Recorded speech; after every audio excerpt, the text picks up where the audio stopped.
I'll fuck with you. Yo, it's your boy ThatdudeRi. We back with another video, man. It's a little different type of video. Just gonna be like a little mini podcast type shit. Just for, like the people and the homies and shit. Like, we be going to work and shit. And just be trying to, you know what I mean? Actually, matter of fact, let me turn this fucking...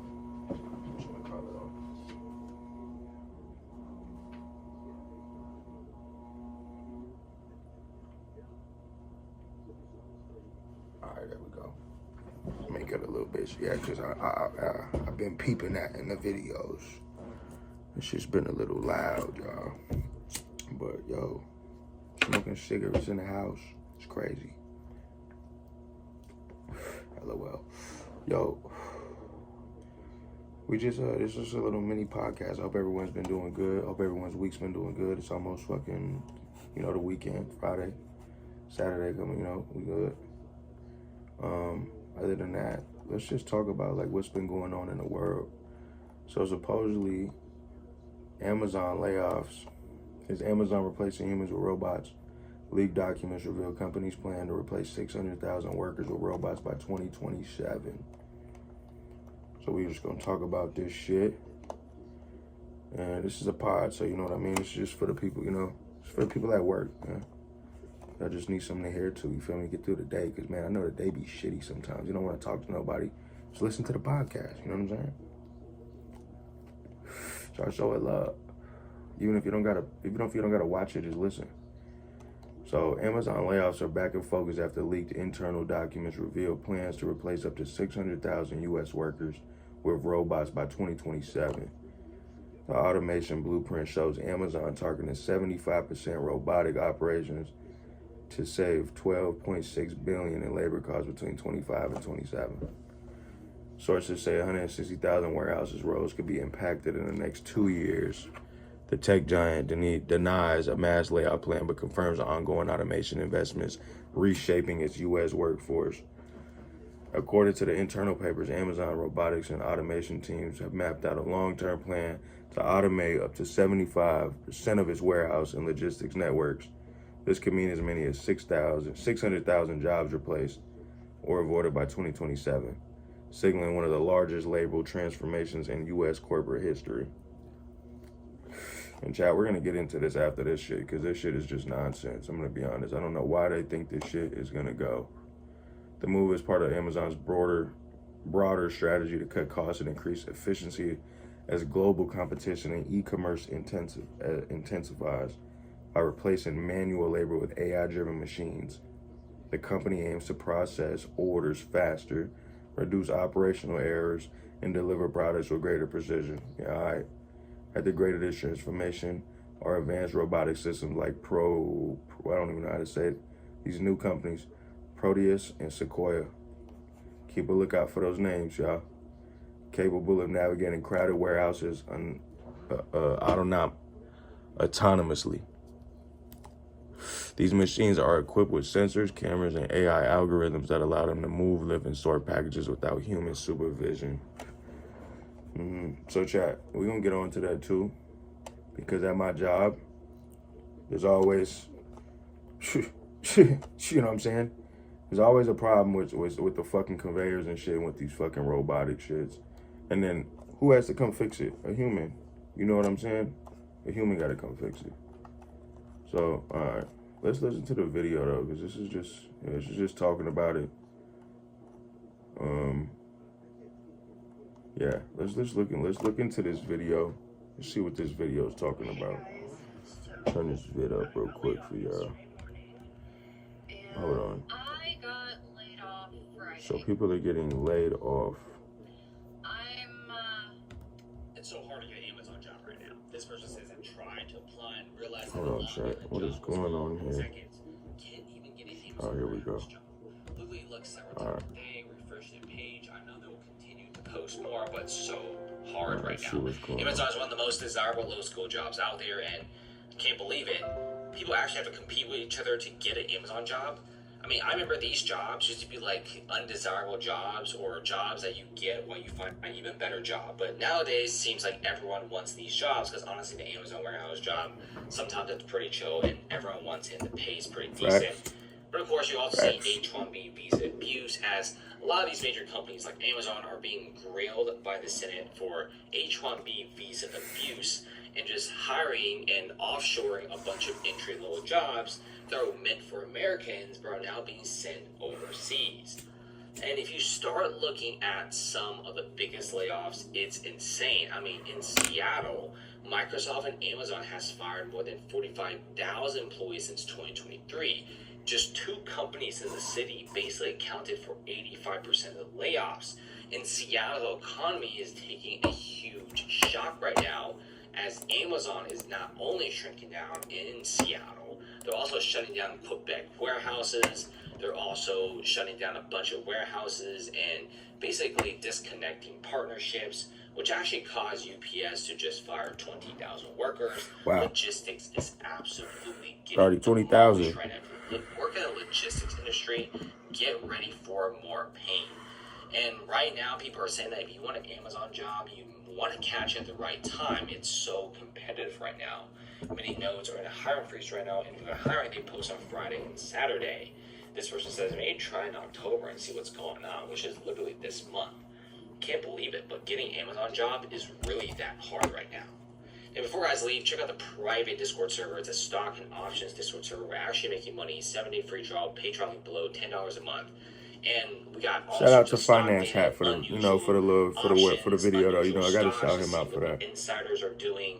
We got politician trades. We got live traders, and one of them on YouTube, did y'all. a Google call, made like $100 from a single contract.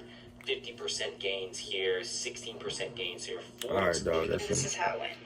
Looking for an easier way to get that LLC next to your business name? Say hello to Taylor Brands. Just go to their... So I got ghosted by 219 and rejected by 115. But I did manage to get 32 interviews, which is absolutely insane. Shout out to PrepAI.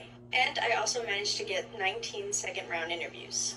There was also a lot of third round, fourth round interviews, but I ended up with a total of 6 final round interviews.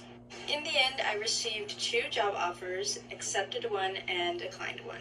A lot of people have been asking me where I've been applying, and I've been applying on an app called PrepAI, where all you have to do is literally swipe right, and it'll automatically... And you the same salary. Yo, I'm thinking that was... Oh, my God. I'm sorry, y'all. I'm thinking that was the video. Pretty much jerking you around all around because they know where the job market is. They know even if you're looking for somewhere else to go, we gotta bring that back for real. That's slang. Jerking. They can take advantage of you. Right now, it's like employment abuse going on. Like, you literally are underpaid, tired, and stressed out if you have a job. And if you don't have a job, you're stressed out because you can't find a job and you've been applying to over 100 places pretty much a week, or you've been unemployed for more than 2 years trying to find a job. The job market right now is so bad that you're literally getting abused as a human being. It's super sad. Let me tell you something. The job market is not playing. Not only are they not hiring, they're only hiring quality people. That means people who used to get a pass, no longer getting a pass. And if they do hire, please already coming knowing what the fuck to do. They are not trying to train nobody. They need people on board ASAP.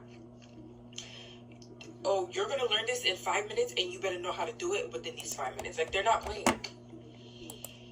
So, you know, keep your jobs. Like, I mean, find better ones if you find better ones. But I'm telling you, go to work so you don't get fired. And just know if you do get hired, you better hurry up and know what the fuck to do. They want niggas that's gonna learn in 2.5 seconds. Like, so I applied to 196 jobs this summer. And maybe I did get ghosted by 147 jobs and rejected by 46. But I did get 19 first round interviews, which is amazing. Shout out PrepAI. And I also managed to get a... Alright, that's enough with the Amazon chat. Let's get on with the let's get on with the Chauncey look. Let's get on with the Chauncey Billups and the NBA. This is crazy. Chauncey Billups news. This is just crazy, dog. Wow. Alright, hold on. And then get up here. This is crazy. Chauncey Billups, man. He's messing with, so supposedly, so I heard, so he's messing with He was doing poker. Guess what, the mafia. Let's look in on this, man. This is crazy work. This is crazy work. Collaboration anxiety is real, but it shouldn't stop you from joining your team in a real-time... Let's see what the heck is going on first. They talked about it, I guess. Terry Rozier, Chauncey Billups arrested as part of FBI sports gambling probe. Portland Trails Weber here. Whoa. Yo. Yo, let me take a, hold on, y'all. That was crazy. I don't know what I said.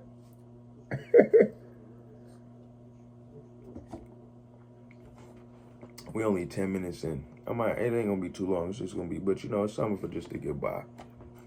Portland Trail Blazers head coach Chauncey Billups and Miami Heat guard Terry Rozier were arrested Thursday as part of an FBI sports gambling probe, agency announced in a news conference. In addition to Billups and Rozier, former Cleveland Cavaliers player and assistant coach Damon Jones was also arrested. Thursday's arrests are linked to separate cases. One involves sports gambling and the other an illegal poker ring. Rozier was named in the sports gambling indictment. Billups in the poker operation, which involves separate organized crime families, which we was talking about with the mafia. Jones is one of these defendants, supposedly. There ain't no such thing. There's no such thing as the mob. Jones is one of the three defendant names in both cases. FBI Director Kash Patel and the Department of Justice held a press conference Thursday morning to provide details on the investigation. Rozier and Billups appeared in court Thursday afternoon, and both will be released from custody because they got that chicken. So this is what I heard too, and they didn't even say nothing about it. But Rozier hit his homie up and told him he was gonna get injured, or he told him he was gonna go out the game early. So he said, just put my points under, put me under, pause. You know what I'm saying? That's exactly, I heard that, but I'm trying to see where I can find that at. All right, let's just listen to what they got to talk about it. Feel free to weigh in now, Shaq. You've heard from Shams. You saw the FBI director speaking about this. What do you think? I know everybody that's at play, and I don't like to sit up here and be hypocritical about certain things. I homeboy gamble, Ernie. Bet it. We've been on teams. We played cards. We played spades. We played tonk. But with that being said, every year they would give us forums on what and what not to do. One of those things where if somebody asks you if a certain player is playing, you say no. So all these guys knew what was at stake. And I'm just ashamed that they put themselves and put their family and put the NBA in this position. We all know the rules. We all know the letter of the law. And it's just unfortunate. Innocent to proven guilty. But usually when the FBI has something, they have you. FBI, I know a lot of people in the FBI. The feds, I've been in many of those investigations. They'll wait 2, 3, 4, 5 years. But when they come knocking on your door, they have something.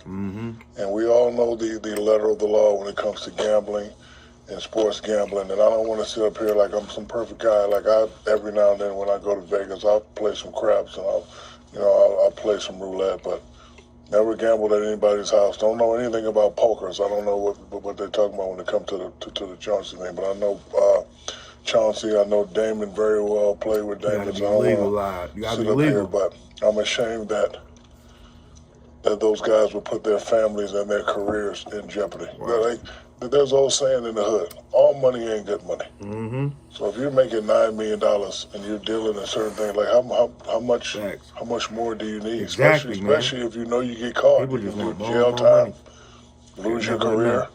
It's never enough, man. Put a bad image on yourself or your family or on the NBA. I agree with you, Chuck. They dropped the ball. 100%. They had 100% dropped the ball. And like you never want to have your name involved in that when you know the letter of the law. And Ernie, again, I know for a fact every year they cancel practice and say don't do this and don't do that and don't do that. So all the guys had the information. So let's let Kenny get in on this thing. It's crazy. Well, it's super unfortunate. One, because we look at players that are involved and the people that are involved. We're surprised because when you have access and you're at the top of your game, so to speak, as a coaching profession, a player, or whatever. You're at the top of the game. You have access to millions and millions of dollars in this league. So it was surprising that they would put themselves in that position, possibly. It is an innocent until proven guilty. I think the other part is we have to realize that gambling is an addiction. So the addiction of it is what makes you make illogical decisions. Yeah, if y'all got an addiction, not because you make $9 million. There are people who are making, as the FBI director said, there's a man who lost $1.8 million. That means he has a lot of money, so he has an addiction to that. Those fish that they talk about that they were bringing in. So gambling is an addiction which can make you make illogical decisions regardless of your ethnic background, regardless of your physical background, and regardless of your financial status. So let's understand that. And I disagree in terms of the NBA dropping the ball. This is an ongoing investigation. There's no way that any FBI or police even would come to anyone and say, hey, this is what we're doing. This is the surprise element always makes it happen.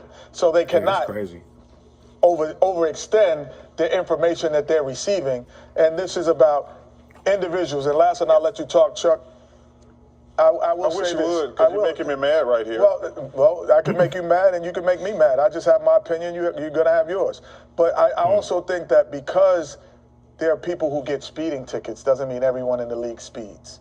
And so don't look at this group of people that's starting to get investigated as the entire league. I really just want this.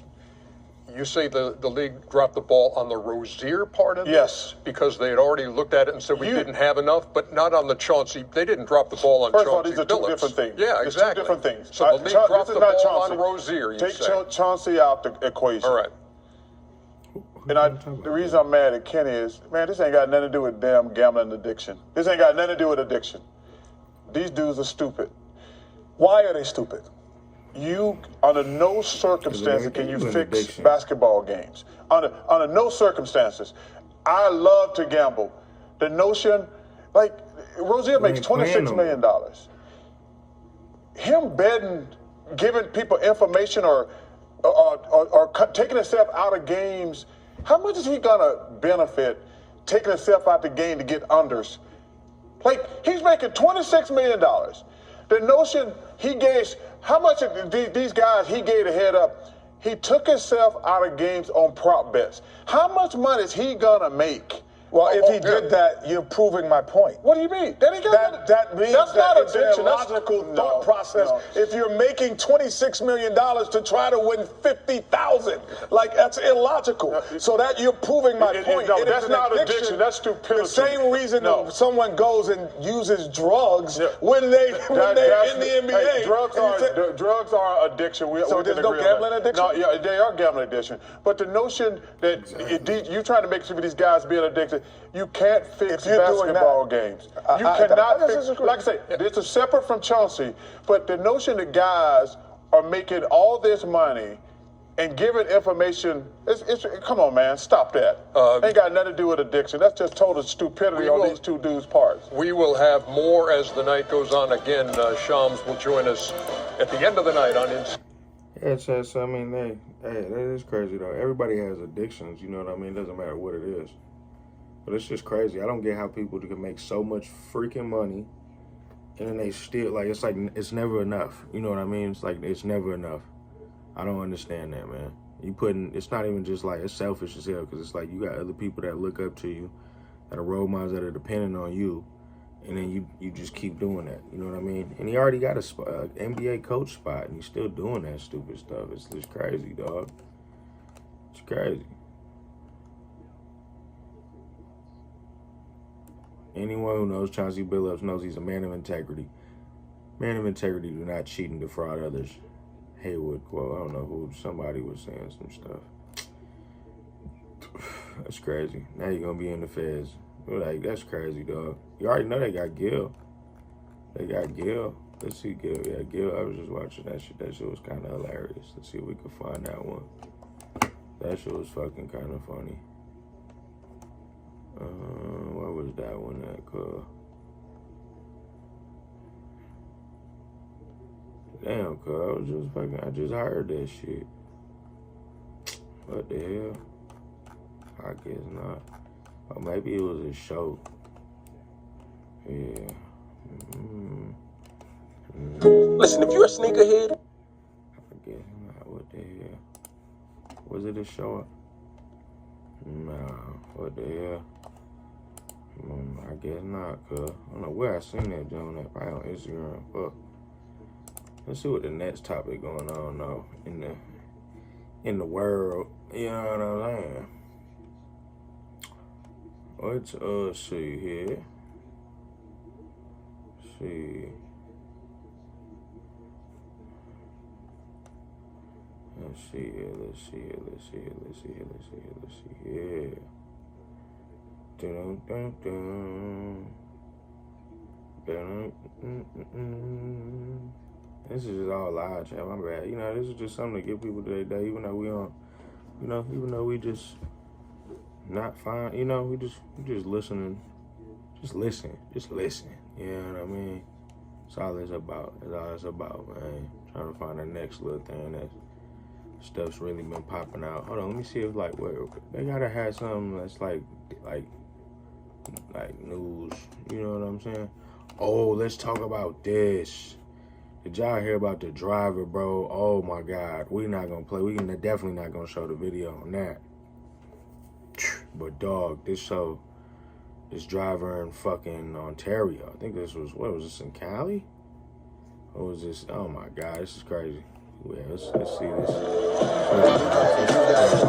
Just let it rain on me like, shine bright now. We begin with the big rig tragedy on the 10 freeway in Ontario and new information about the driver suspected of causing the deadly pileup. Investigators say he was driving under the influence of drugs when he plowed into stop-and-go traffic without hitting the brakes. Alina Bovian is live in Rancho Cucamonga with the latest. Alina. Micah, Cher, what a tragedy here. As the family of the victims, they are mourning this. We are learning some new details, as you said, about the driver in this case. Now, we're told that he's a 21-year-old man and is now facing DUI and manslaughter charges and is being held at the West Valley Detention Center. It's 12. It's day 2 of the investigation of what led to this, a horrifying scene on the westbound 10 freeway near Interstate 15. 4 tractor trailers and multiple passenger vehicles crushed and mangled after a massive pileup Tuesday afternoon. We're learning today, according to the CHP, the driver suspected of being responsible of the crash is a 21-year-old man, Jahanshit Pring from Yuba City, who now faces charges of DUI and vehicular manslaughter. According to witnesses, he never slowed down or hit the brakes before plowing into bumper-to-bumper traffic. The westbound traffic came to either a slow or a stop, and a driver in a Freightliner commercial vehicle did not stop, which caused a chain reaction crash. Officer Rodrigo Jimenez with the California Highway Patrol says 2 of the victims who died were in a vehicle so badly burned that investigators still can't determine the make or model. The 3rd victim was from a pickup truck. Part of the investigation now is reconstructing exactly how the crash unfolded. Was there a mechanical failure in addition to the driving impairment on behalf of the driver? The fact that there were so many commercial vehicles involved in this crash, there's a lot of weight behind the crash force. This is a very complex investigation, and that is why our officers from our multidisciplinary accident investigation team have taken over the investigation. As families mourn and investigators piece together the events that led to this deadly pileup, officials are once again urging drivers to stay alert and never get behind the wheel while impaired. This is a tragic crash because, as I say, it was very preventable. If somebody had only been paying attention, if everybody was driving sober, this tragedy would not have occurred. Now, there is dash cam video that the California Highway Patrol is using as part of their investigation, but they also need the public's help. If you have any information regarding this tragedy, if you also have some dash cam video, cell phone video, you're asked to contact the CHP. I'm Lena Bourbon reporting live here in Rancho Cucamonga, KTLA 5 News. You know, just pray for them, man. Man, I think that's going to be it, chat. It's a little 24-hour little minute, you know, by myself. I don't want to be too long. If we get the homies in, we can talk about more stuff. Because I want to, you know, pick people's brains, you know what I'm saying? You know, but other than that, man, hope everybody has a good weekend. Have a good weekend. Get back to it next week. You know, November 11th is coming up. That's it's a little minute, couple weeks, but that's Veterans Day. So shout out to my veterans. Salute all my veterans. Appreciate everyone who served. Still got my homies that's serving. Shout out my Blackhawks, first of all. We coming for that ass. Anybody want it, they can get it. You know, the Sox ain't my team. You know, I'm a Cardinal fan, but hey, it's just a tote. It's just a tight little dope hat. You know what I'm saying? But hey, yo, we're gonna have to, you know, we're gonna definitely get some more podcasts going on with the homies and stuff. We're gonna have some definitely funny content. Other than that, this was just real little, like, you know, real little stuff that's going on in the world. But we're gonna have some comedy, like some little funny stuff and going on and stuff. So we're gonna get into it. But other than that, stay blessed, stay healthy, keep God in your life, you know, always. If it gets tough, just take a deep breath and just pray. Just look up and just pray and just be like, it's gonna be all right. Take a deep breath. It's all right. But I love y'all. Other than that, ThatdudeRi, I'm out.